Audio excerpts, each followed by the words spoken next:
Hakim-Hakim pasal 10. Tola. Sesudah Abimelek, bangkitlah Tola bin Pua bin Dodo, seorang Isakar, untuk menyelamatkan orang Israel.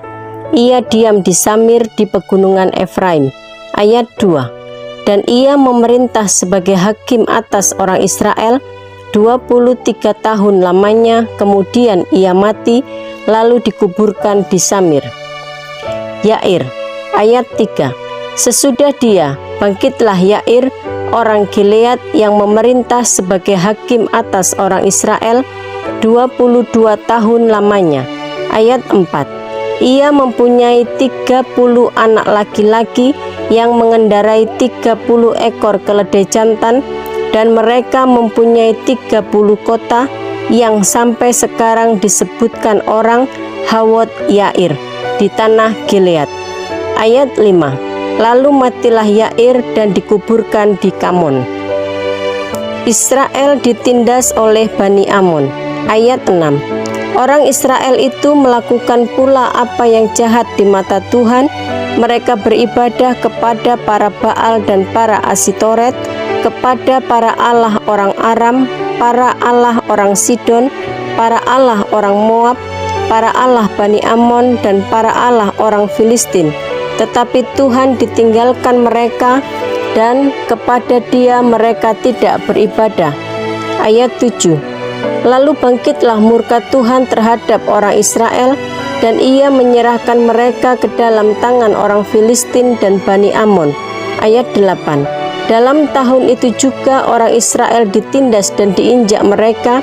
18 tahun lamanya mereka memperlakukan demikian semua orang Israel yang di seberang sungai Yordan, di tanah orang Amori yang di Gilead. Ayat 9. Dan Bani Amon pun menyeberangi sungai Yordan untuk berperang melawan suku Yehuda, suku Benyamin, dan suku Efraim, sehingga orang Israel sangat terdesak. Ayat 10.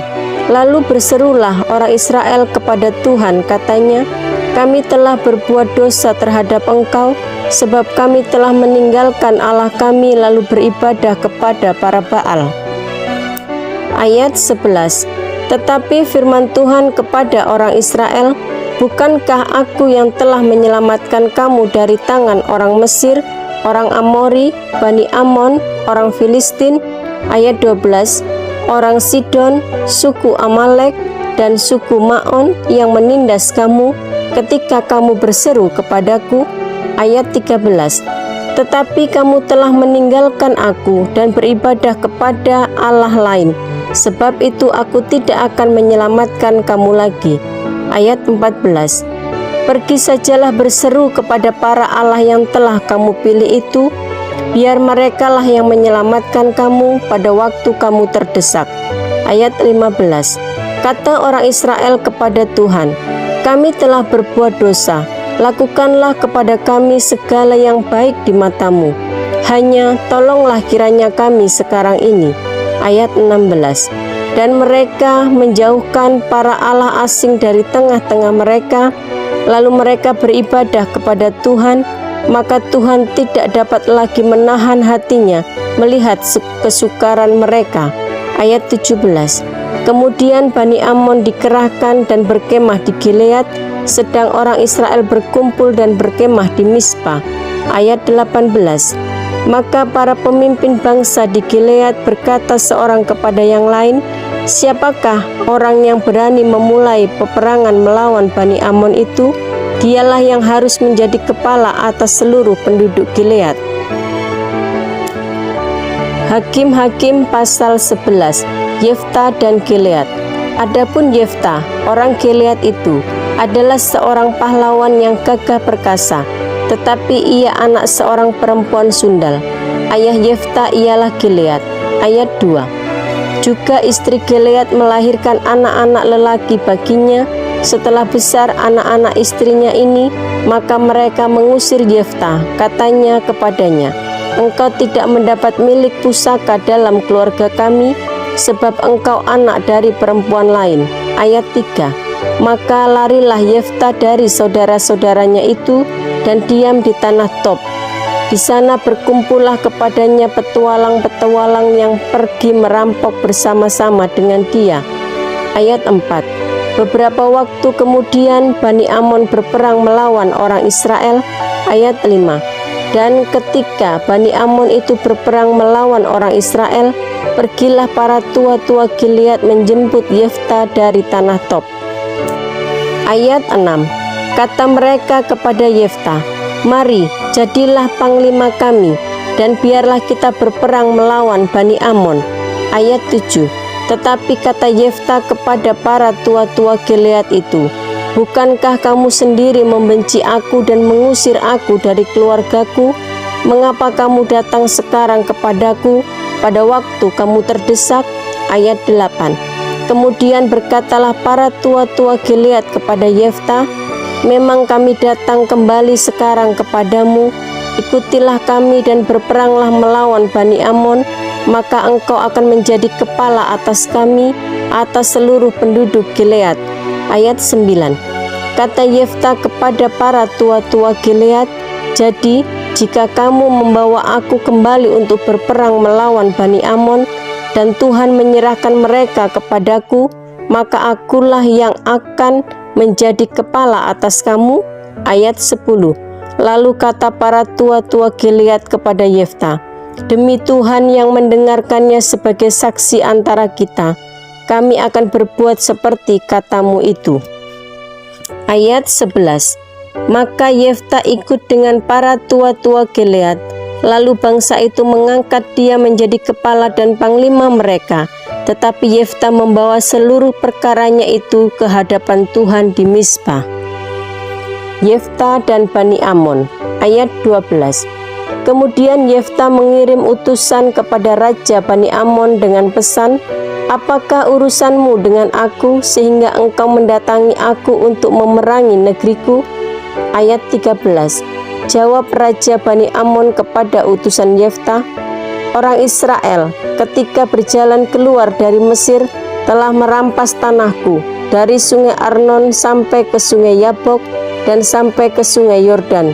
Maka sekarang kembalikanlah semuanya itu dengan jalan damai." Ayat 14. Lalu Yefta mengirim pula utusan kepada Raja Bani Amon. Ayat 15 dengan pesan, "Beginilah kata Yefta, orang Israel tidak merampas tanah orang Moab atau tanah Bani Amon." Ayat 16.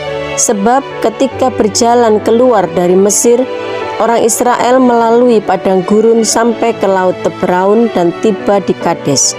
Ayat 17.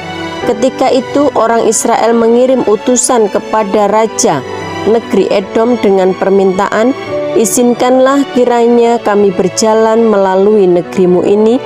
Tetapi Raja negeri Edom tidak mau mendengar. Mereka mengirim juga utusan kepada Raja negeri Moab, tetapi Raja ini menolak. Maka orang Israel tinggal di Kades. Ayat 18. Kemudian mereka berjalan melalui padang gurun, menempuh jalan keliling tanah Edom dan tanah Moab, lalu sampai ke sebelah timur tanah Moab. Maka berkemahlah mereka di seberang sungai Arnon dengan tidak masuk daerah Moab, sebab sungai Arnon itu batas daerah Moab. Ayat 19. Lalu orang Israel mengirim utusan kepada Sihon, raja orang Amori, raja di Hesibon, dan orang Israel meminta kepadanya, "Izinkanlah kiranya kami berjalan melalui negerimu ini sampai ke tempat yang kami tuju." Ayat 20. Tetapi Sihon tidak percaya kepada orang Israel yang hendak berjalan melalui daerahnya itu, maka dikumpulkannyalah seluruh rakyatnya, ia berkemah di Yahas, lalu berperang melawan orang Israel. Ayat 21. Tetapi Tuhan Allah Israel menyerahkan Sihon dengan seluruh rakyatnya ke dalam tangan orang Israel. Mereka dikalahkan sehingga orang Israel menduduki seluruh negeri kepunyaan orang Amori, penduduk negeri itu. Ayat 22. Demikianlah dimiliki orang Israel seluruh daerah orang Amori itu, dari sungai Arnon sampai ke sungai Yabok, dan dari padang gurun sampai ke sungai Yordan. Ayat 23. Maka sekarang Tuhan Allah Israel telah merebut milik orang Amori bagi Israel umatnya. Apakah engkau hendak memiliki pula tanah mereka itu? Ayat 24. Bukankah engkau akan memiliki apa yang diberi oleh Kamos Allahmu? Demikianlah kami memiliki segala yang direbut bagi kami oleh Tuhan Allah kami. Ayat 25. Lagi pula, apakah engkau lebih baik dari Balak bin Sifor, Raja Moab? Pernahkah ia menuntut hak kepada orang Israel, atau pernahkah ia berperang melawan mereka? Ayat 26.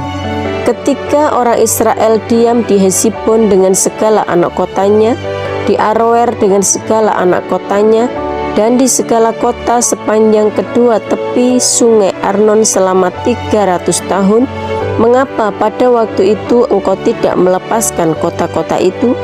Ayat 27. Jadi aku tidak bersalah terhadap engkau, tetapi engkau berbuat jahat terhadap aku dengan berperang melawan aku. Tuhan hakim itu, dialah yang menjadi hakim pada hari ini antara orang Israel dan Bani Amon. Ayat 28. Tetapi Raja Bani Amon tidak mendengarkan perkataan yang disampaikan kepadanya oleh utusan-utusan Yefta. Nasar Yefta. Ayat 29. Lalu roh Tuhan menghinggapi Yefta. Ia berjalan melalui daerah Gilead dan daerah Manasye, kemudian melalui Mispa di Gilead, dan dari Mispa di Gilead ia berjalan terus ke daerah Bani Amon. Ayat 30. Lalu bernasarlah Yefta kepada Tuhan, katanya, jika engkau sungguh-sungguh menyerahkan Bani Amon itu ke dalam tanganku. Ayat 31. Maka apa yang keluar dari pintu rumahku untuk menemui aku pada waktu aku kembali dengan selamat dari Bani Amon, itu akan menjadi kepunyaan Tuhan, dan aku akan mempersembahkannya sebagai korban bakaran. Ayat 32. Kemudian Yefta berjalan terus untuk berperang melawan Bani Amon, dan Tuhan menyerahkan mereka ke dalam tangannya. Ayat 33. Ia menimbulkan kekalahan yang amat besar di antara mereka, mulai dari Aroer sampai dekat Minit, 20 kota banyaknya, dan sampai ke Abel Keramin, sehingga Bani Amon ditundukkan di depan orang Israel. Ayat 34. Ketika Yefta pulang ke Mispa ke rumahnya, tampaklah anaknya perempuan keluar menyongsong dia dengan memukul rebana serta menari-nari.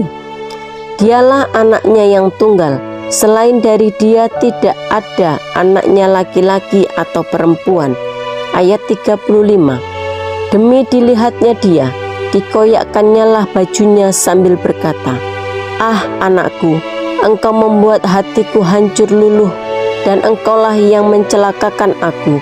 Aku telah membuka mulutku bernasar kepada Tuhan, dan tidak dapat aku mundur." Ayat 36. Tetapi jawabnya kepadanya, "Bapa, jika engkau telah membuka mulutmu bernasar kepada Tuhan, maka perbuatlah kepadaku sesuai dengan nasar yang kau ucapkan itu. Karena Tuhan telah mengadakan bagimu pembalasan terhadap musuhmu, yakni Bani Amon itu." Ayat 37.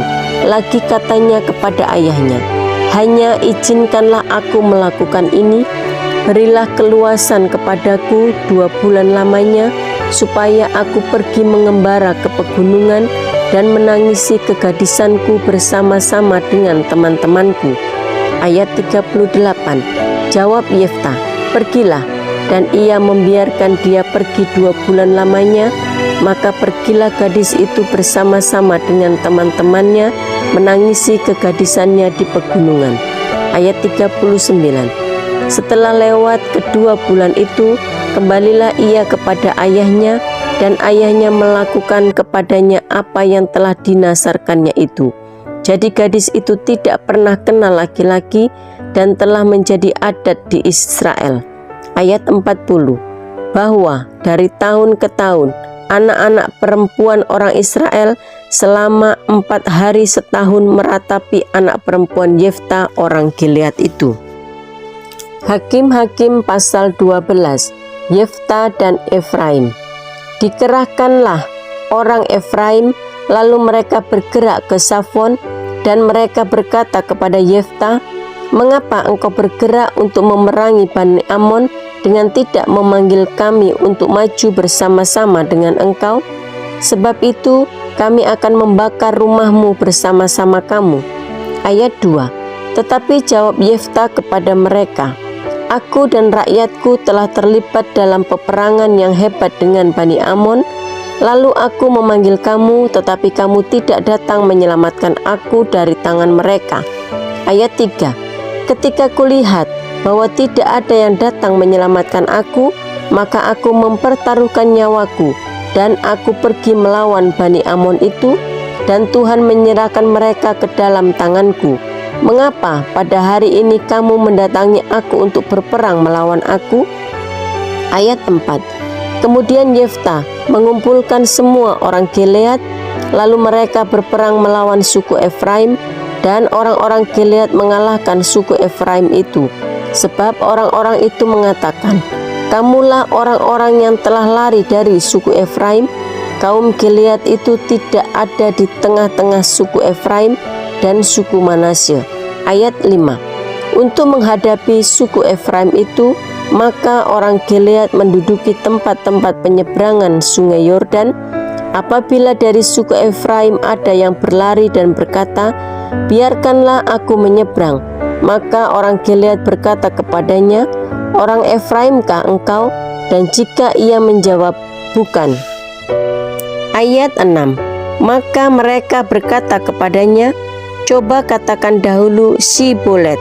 Jika ia berkata Sibolet, jadi tidak dapat mengucapkannya dengan tepat, maka mereka menangkap dia dan menyembelihnya dekat tempat-tempat penyeberangan sungai Yordan itu. Pada waktu itu, tewaslah dari suku Efraim 42.000 orang. Ayat 7. Yefta memerintah sebagai hakim atas orang Israel 6 tahun lamanya. Kemudian matilah Yefta orang Gilead itu, lalu dikuburkan di sebuah kota di daerah Gilead. Ebsan. Ayat 8.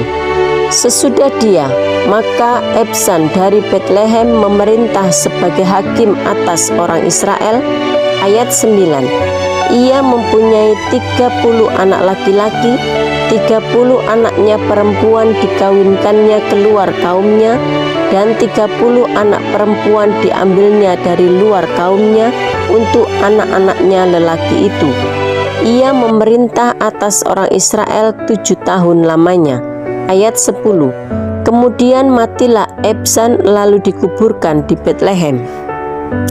Elon. Ayat 11. Sesudah dia, maka Elon orang Sebulon memerintah sebagai hakim atas orang Israel. Ia memerintah atas orang Israel 10 tahun lamanya. Ayat 12. Kemudian matilah Elon orang Sebulon itu, lalu dikuburkan di Ayalon di tanah Sebulon. Abdon. Ayat 13.